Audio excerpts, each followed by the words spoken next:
So, meron po akong balita na maganda para sa inyo mga kababayan ko dahil kinausap ako ni Alyan. Sabi niya, itatanong daw niya ngayong araw at siya daw ay aalis. So, sabi ko, kung decidido talaga siya na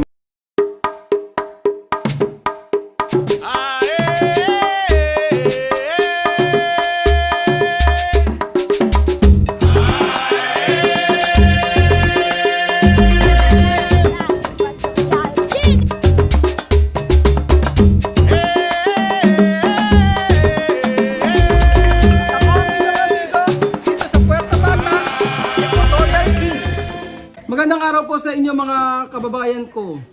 Buenas tardes. ¿Cómo está? Bien?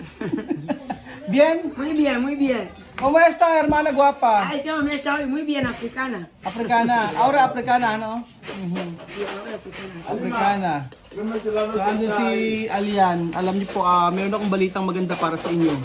So, meron po akong balita na maganda para sa inyo mga kababayan ko dahil kinausap ako ni Alyan at meron po tayong dati niya pa po gusto itong gawin at ngayon po kasi pagkakataon dahil ngayon pa lang kasi magsisimula yung klase. Message ako ni Alyan kahapon, and then ang sabi niya sa akin ay, Kuya Raula, babalik na ako sa pag-aaral, sabi niya sa akin. So natuwa ako, and then tinanong ko sa kanya magkano ba yung tuition fee. And then sabi niya itatanong daw niya ngayong araw at siya daw ay aalis.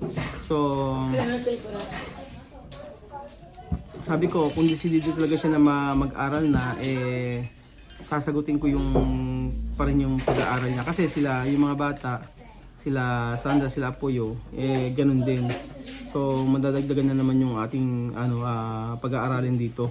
Pero masaya lang din sa pakiramdam dahil yung mismong tao ang nag-approach sa akin. At ang kala ko nga po hindi na matutuloy yung pag-aaral niya kasi parang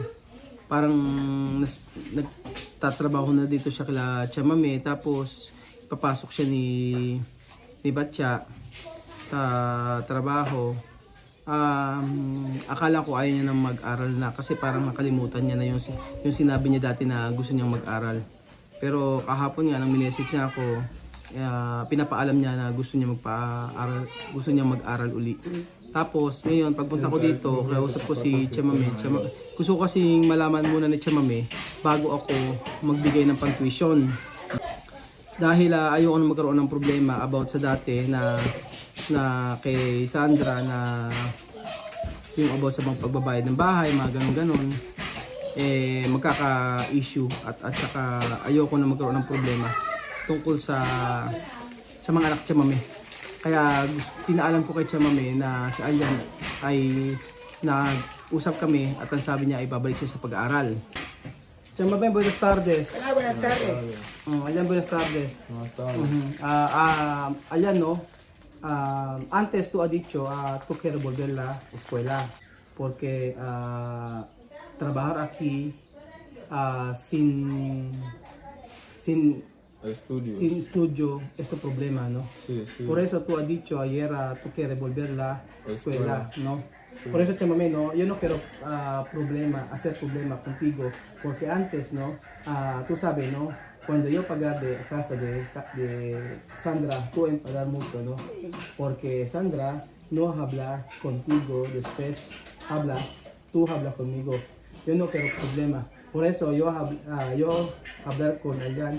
Yo quiero hablar contigo y Alyan. Vamos a hablar esto, ¿no? Porque yo no quiero problema. No, yo puedo pagar de escuela de Alyan también. Escuela de Alyan, los niños, de Sandra, de Apoyo, ¿no? Yo que no hay problema, yo pagar todo igual, ¿no? Antes. Pero Alyan, tú hablar con tu mamá. Sí. Si Sandra sa university mag-aaral na. Tapos si Sandra sa university, tapos si Lorena ay nag-aaral na sa university. So magandang yung yung decision ni Alian na mag-aral uli kasi kahit na first year high school, no. Pero esto mucho tiempo, no. Uno año, 2 años, 3 años. Pero no importa. Si no repetir, va a pasar pronto. No repetir, pasar todo. Pero Alian, ¿qué es tu decisión? ¿Por qué tú quieres volver a la clase? Quiero volver en clase para volver a estudiar, para aprender y para cuando voy a ir en un centro profesional para saber. Sí. Pero que cuando terminas de escuela, ¿qué tú quieres? ¿Qué tú quieres? Curso tú quieres? La universidad. Para aprender. Aprender. ¿Qué materia quieres? Ajá. Vale, a mí no sé. Hasta ahora no sé. Sí, pero va. Materia es como carrera. Sí, carrera.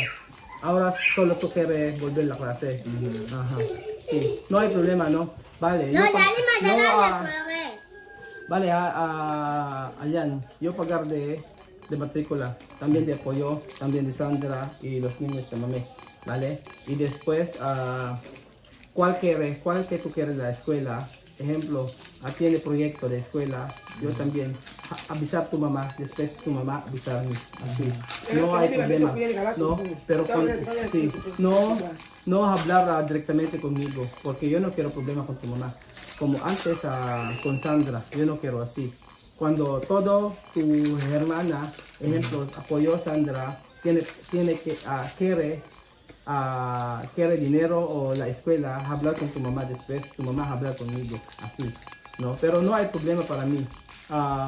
Cualquier que tú quieres de escuela, yo pagar todos. Ejemplo, de zapatilla y también de uniforme y también. Uniforme es común, uniforme está con negro, blanco. Aquí sí. negro, aquí blanco. Sí.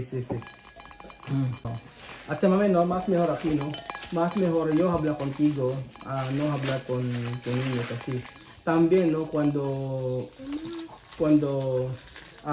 Bacha quiere también ir a la escuela, no hay problema para mí. Todos los niños pueden ir a la escuela, yo pagar así, ¿no? Porque más mejor volver a la clase, no solo andar, no solo pasar. Aquí, aunque personas grandes van a la escuela. Sí, es así. En serio, ¿no? Aquí no importa cuando tu edad mayor, Sí. todo volver a la clase, Sí. porque todo quiere terminar de escuela. Sí. Pero la verdad, aquí y mi país diferente, ¿no? De Sí, escuela. diferente. Aquí escuela, cuando tú terminas de escuela, difícil para buscar. Sí, aquí cuando termina la escuela hay que esperar más. Esperar. Sin trabajo. Sin trabajo. Muchos niños están ya terminando la escuela. Pero sin trabajo. Por eso otros ahora cuando ven así desaniman. Ajá. Yo no voy a la escuela. Si yo termino la escuela, Ujú. ¿qué yo voy a hacer? Pero ahí niño termina la escuela directamente a trabajar. Trabajar, sí. Por eso, Sophie, Alima, y tú y Sí, por eso dice ahora eso es bien para llegar ahí. Aha. So yung talaga, decision na talaga ni Tia Mami na sila Sophie tsaka sila misma ay pumunta sa Pilipinas. También Tia Mami, no, aquí 14 años, 13 años, hacer bebé, Sí, problema, ¿no? Problema. Por eso todo, Después el niño no para de sufrir. sufrir, sí. Por eso tú quieres todas tus niñas ir a la escuela Sí. ng país, no? Yun nga ang yun talaga ang gusto ni Tia Mami, na kahit anong mangyari gusto niya sa Pilipinas na mag-aral yung mga bata. Basta maraming plano para kila Tia Mami sa Pilipinas. Susuporta tayo. Pero dito sa ngayon si Alian tsaka sila Sandra matulungan pa rin natin. Taon-taon naman ganun. Ilang years na rin kahit nung dati pa.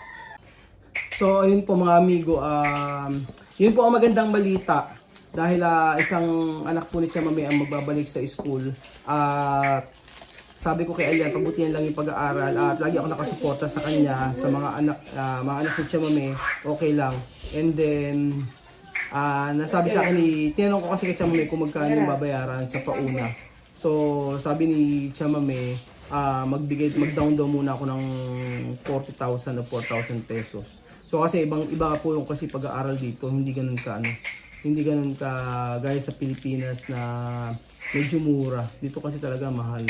Pero okay lang, ang mahalaga po kasi makabalik siya sa pag-aaral. Pero ang sabi ko, kailangan pagbutihan yung pag-aaral kasi kapag hindi niya pinagbutihan yung pag-aaral kasi makikita ko yung grades niya.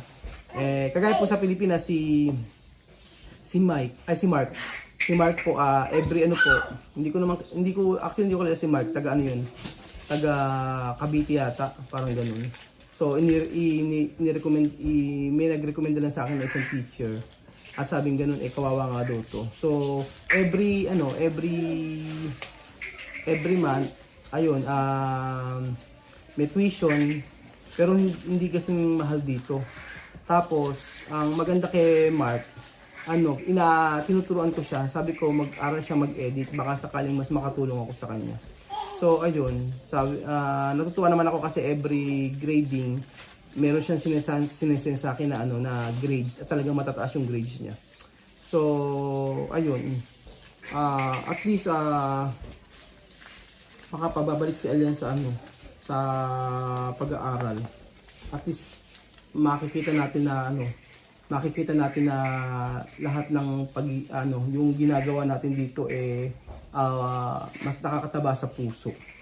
So yun po, yun lang po ang video natin mga amigo. Salamat sa panonood ng video na to. Bale ba Gracias. Gracias a todos los filipinos. Sí, más mejor estudiar bien, ¿no? Yo, no hay problema. Cuando pagar de todos, no hay problema para mí.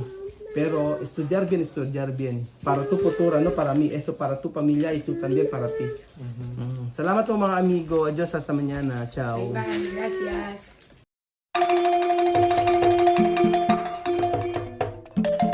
Na-appreciate ko yung paano sila nagdadasal.